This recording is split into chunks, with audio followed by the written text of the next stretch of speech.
when you're in that room and when you hit that spot where you don't know if you're going to make it, you think you're going to die alone. And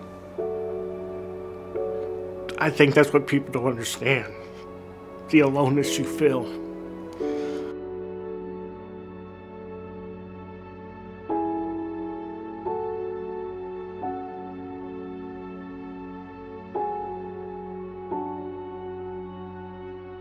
While I had COVID, my thoughts and feelings went from one extreme to the other. You know, I knew I needed to get help because I was sick. Everybody there is dressed in outfits that look like they're from space, and you kind of feel like a disease. They brought us iPads. We were able to FaceTime. We had our phones so we could call each other if we wanted to.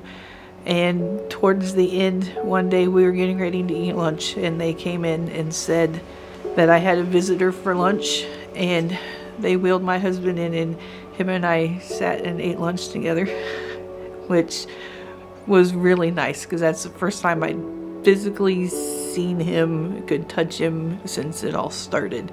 And then I knew it was time, you know, to fight harder to make sure that I could go home. I started feeling better, and I asked the nurse, and she told me, she goes, "You're going to be going home soon."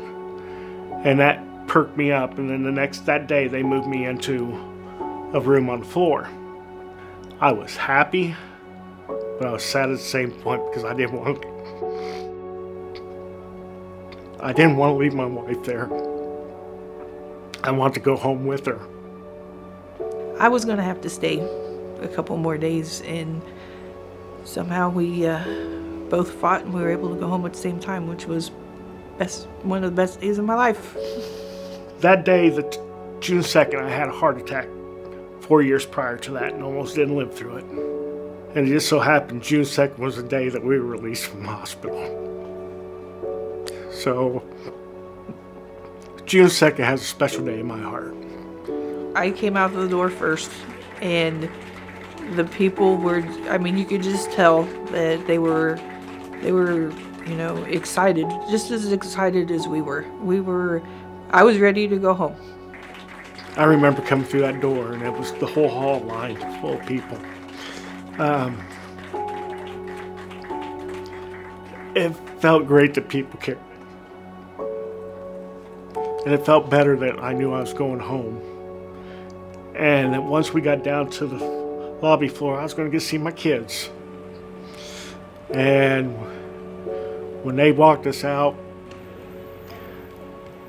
I put both hands in the air because it felt like we conquered this thing.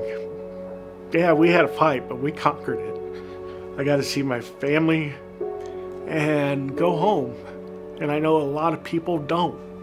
So I felt lucky, very lucky. COVID is real. It is,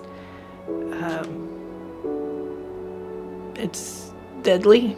It's not anything to push off to the side as the flu. I mean, the doctors and nurses over there, I know you get frustrated with them when you're laying in bed, but they were so good about treating us and trying to keep us alive. You know, they're a blessing, and